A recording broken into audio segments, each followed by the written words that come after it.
কোরবানির হাটে যখন যাবেন অবশ্যই আদব করে যাবেন, উজু করে যাবেন, সুন্দর কাপড় পরে যাবেন। যাওয়ার সময় আসার সময় আল্লাহর জিকির করতে করতে যাবেন, মনে মনে দরুদ শরীফ পড়তে পড়তে যাবেন, মনে মনে তাসবিহ তাহলিল পড়তে পড়তে আসবেন। 2, কোরবানির পশু আনার পরে আমাদের অনেক যুবক ভাইরা কি করে, সেলফি তুলে বলে ডান।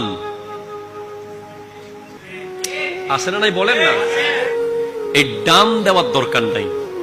আপনার কোরবানির পশু লুকিয়ে রাখবেন।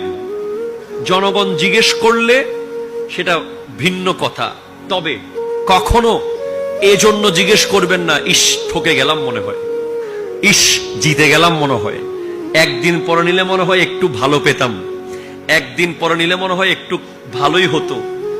এইভাবে কোন মাইন্ডে আনা যাবে? কথা ক্লিয়ার কিনা বলেন না?